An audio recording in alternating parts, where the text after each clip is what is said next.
इस फिल्म की शुरुआत आज से 2000 साल पहले ब्रिटेन के एक छोटे से कबीले से होती है जो घने जंगलों के बीच बसा हुआ है। आधी रात का समय है और लोग अपने घरों में चैन की नींद सो रहे हैं। तभी अंधेरे में चमकती मशालों के साथ रोम के क्रूर सैनिक कबीले पर हमला कर देते हैं। सैनिक बेरहमी से आगजनी शुरू कर देते हैं, झोपड़ियों को जलाकर राख बना देते हैं। इतना ही नहीं, वो अपने नुकीले भालों से निर्दोष लोगों की जान लेने लगते हैं। चीख पुकार के बीच कबीले का सरदार अपनी तलवार लेकर बहादुरी से उनका सामना करता है। उसका छोटा बेटा झाड़ियों के पीछे से यह सब देख रहा होता है। थके हारे सरदार का दम टूट जाता है और वह रोमन सैनिकों के सामने घुटने टेक देता है। निर्दयी सैनिक एक ही वार में उसकी जान लेते हैं। इसके बाद सैनिक पूरे कबीले में तबाही मचा देते हैं और किसी को भी जिंदा नहीं छोड़ते हैं। उसकी माँ को भी बेरहमी से मार दिया जाता है। भोर होते ही बच्चा अपने अपनों की लाशों को पेड़ों से लटकते हुए देखता है। दिन निकलते ही बच्चा जंगल की ओर चल पड़ता है। चलते चलते उसे दूसरे कबीले के लोग मिलते हैं जो उसे पकड़ लेते हैं और गुलाम बनाकर बेच देते हैं। कहानी 17 साल आगे बढ़ती है और अब हम ब्रिटेन के एक शहर में पहुंचते हैं जहां वह बच्चा जानूस नाम का खतरनाक ग्लैडिएटर बन चुका है। ग्लैडिएटर वे योद्धा होते हैं जो मौत के खेल में हिस्सा लेते हैं, जहां जीत का मतलब है जिंदगी और हार का मतलब मौत। अखाड़े के बीच जानूस खड़ा है, हाथ में बस एक जंग लगी तलवार पकड़े हुए। उसके सामने 4 घातक योद्धा हैं जिनके पास हर तरह के घातक हथियार हैं। जैसे ही मौत का खेल शुरू होता है, चारों योद्धा जानूस पर टूट पड़ते हैं। वह अपनी तलवार बिजली की रफ्तार से घुमाता है और पहले वार में ही एक योद्धा को ढेर कर देता है। बाकी तीनों घबरा जाते हैं, लेकिन जानूस उन्हें कोई मौका नहीं देता। कुछ ही पलों में वह सभी को बेरहमी से मार गिराता है। जनता इस नज़ारे से दीवानी हो उठती है और जोर जोर से उसका नाम चिल्लाने लगती है। अखाड़े के ऊपर बैठा उसका मालिक जीन फ्रेनेट्टे यह सब देखकर बेहद प्रसन्न होता है। फ्रेनेट्टे फैसला करता है कि वो जानूस को रोम के मशहूर शहर पोम्पी भेजेगा, जहां उसे शाही लड़ाई में हिस्सा लेना होगा। पोम्पी शहर की एक खास पहचान उसका विशाल और सक्रिय ज्वालामुखी है। अगले दिन जानूस और अन्य गुलामों को उसी शहर ले जाया जाता है जहां उन्हें शाही लड़ाई में भाग लेना है। रास्ते में राजकुमारी कैसिया की बग्गी का घोड़ा अचानक गिर जाता है, जिससे काफिले में हलचल मच जाती है। यह देख जानूस, जो काफिले के साथ चल रहा होता है, सैनिकों से घोड़े की मदद करने की विनती करता है। उसकी बात पर राजकुमारी कैसिया का ध्यान जाता है और वह खुद भी घोड़े के पास चली आती है। जानूस घोड़े का मुआयना करता है और पाता है कि उसकी गर्दन मुड़ने के कारण उसकी मौत हो चुकी है। जानूस के चेहरे पर झलकती सच्ची हमदर्दी और पशु के प्रति उसका सम्मान देख राजकुमारी कैसिया उसकी ओर खींचने लगती है। जब कैसिया अपने महल लौटती है, उसके पिता सेवेरस और उसकी माँ उसे देखकर बेहद खुश होते हैं। सेवेरस अपनी बेटी से पूछता है, तुम इतनी जल्दी रोम से वापस क्यों लौट आई? कैसिया हल्की मुस्कान के साथ जवाब देती है, वहां मेरा मन नहीं लग रहा था। जब जानूस पोम्पी पहुंचता है तो उसकी मुलाकात सबसे खतरनाक गुलाम एटिकस से होती है, एक ऐसा योद्धा जो आज तक किसी भी लड़ाई में नहीं हारा। जानूस को बताया जाता है कि जल्द ही उसकी भिड़ंत इसी एटिकस से होने वाली है। बाद में जब सभी गुलाम खाने पर इकट्ठा होते हैं, तभी कुछ गुलाम जानूस पर हमला कर देते हैं। वे उन योद्धाओं के भाई होते हैं जिन्हें जानूस ने पिछली लड़ाई में मौत के घाट उतारा था। लेकिन जानूस भी ताकत में कम नहीं पड़ता और कुछ ही देर में उन पर भारी पड़ने लगता है।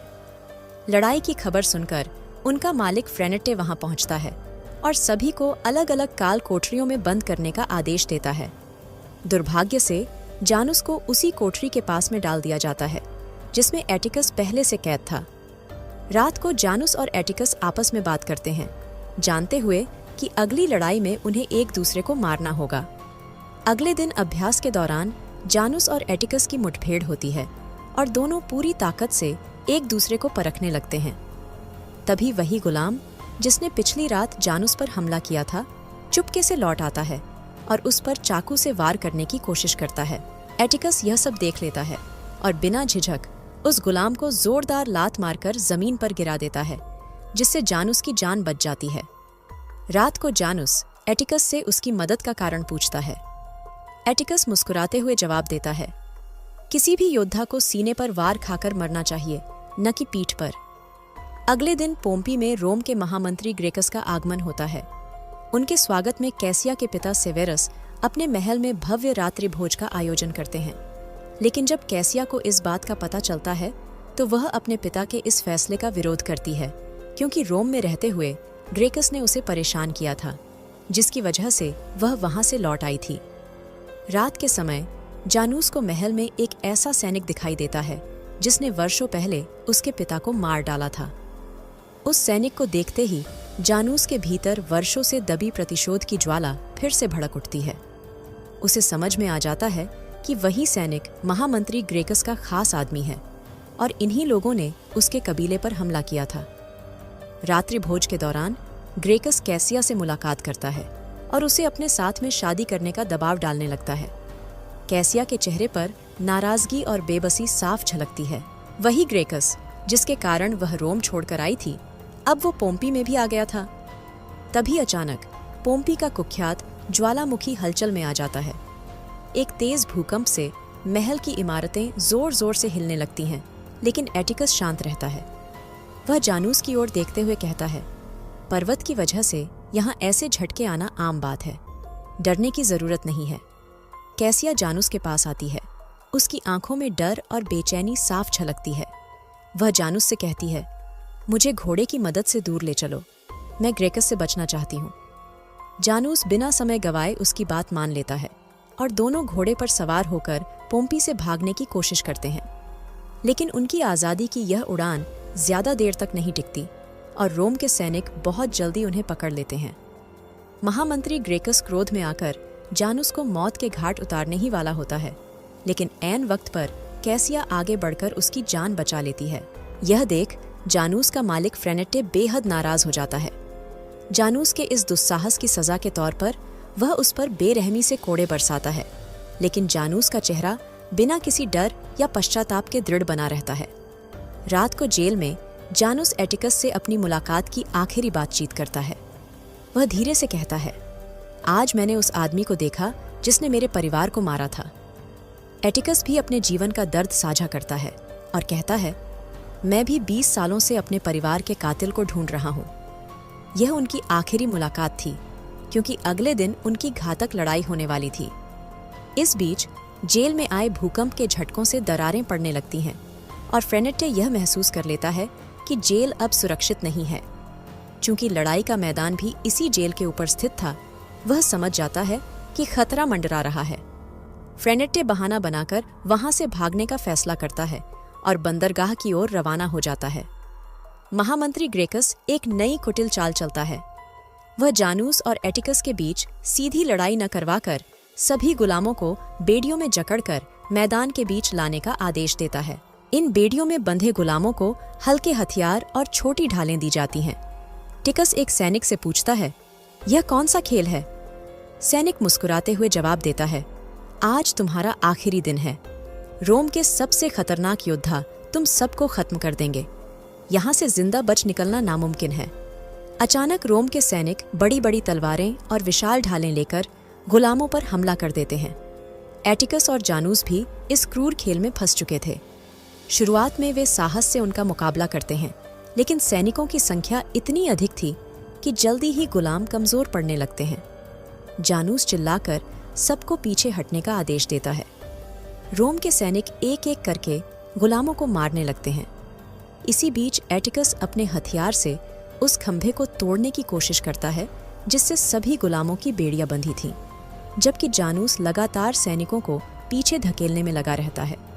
आखिरकार एटिकस खंभा तोड़ देता है और गुलामों की बेड़ियां खुल जाती हैं।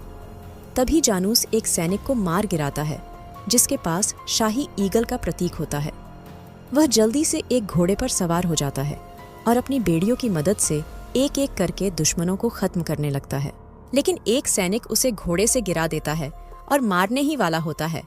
तभी एटिकस अपनी कुल्हाड़ी से उस सैनिक को मौत के घाट उतार देता है और जानूस की जान बचा लेता है।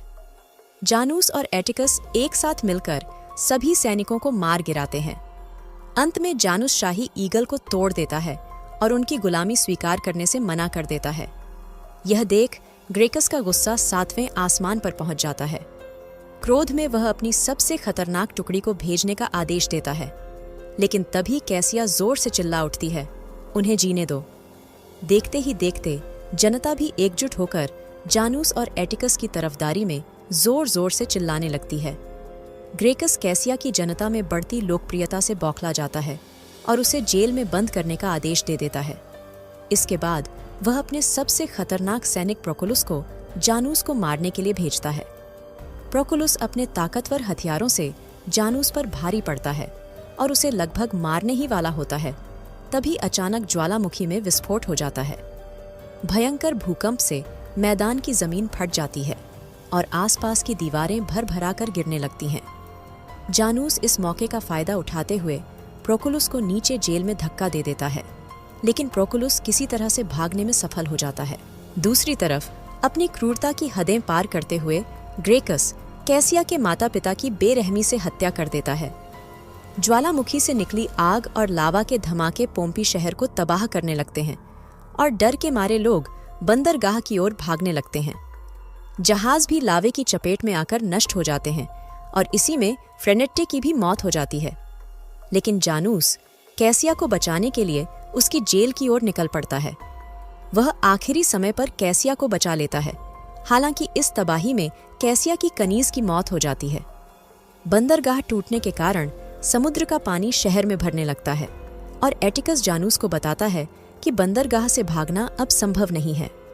अब केवल दक्षिणी रास्ता ही बचा है, लेकिन वहां तक पहुंचने के लिए उन्हें घोड़ों की जरूरत होगी।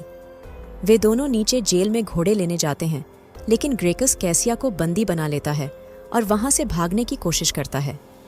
एटिकस जानूस को ग्रेकस का पीछा करने के लिए कहता है और खुद प्रोकुलस से भिड़ जाता है। एटिकस और प्रोकुलस के बीच में भयंकर युद्ध होता है।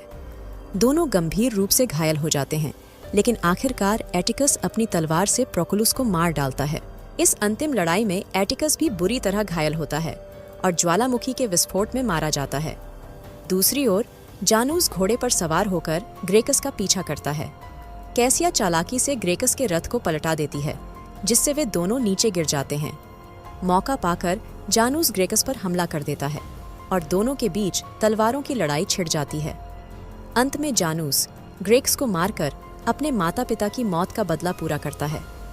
जानूस और कैसिया अब घोड़े पर सवार होकर भागने की कोशिश करते हैं, लेकिन ज्वालामुखी का लावा चारों तरफ फैल जाता है और उन्हें घेर लेता है। यह जानते हुए कि अब उनकी बचने की कोई उम्मीद नहीं है, दोनों एक दूसरे को आखिरी बार गले लगाते हैं। अगर आपको ये कहानी अच्छी लगी हो तो कृपया हमारे चैनल को सब्सक्राइब करें और वीडियो को लाइक ज़रूर करें। इससे हमें मोटिवेशन मिलता है ताकि हम आपके लिए ऐसी और भी शानदार कहानियाँ ला सकें। आप हमारी वीडियो को अपने दोस्तों और परिवार के साथ शेयर भी कर सकते हैं।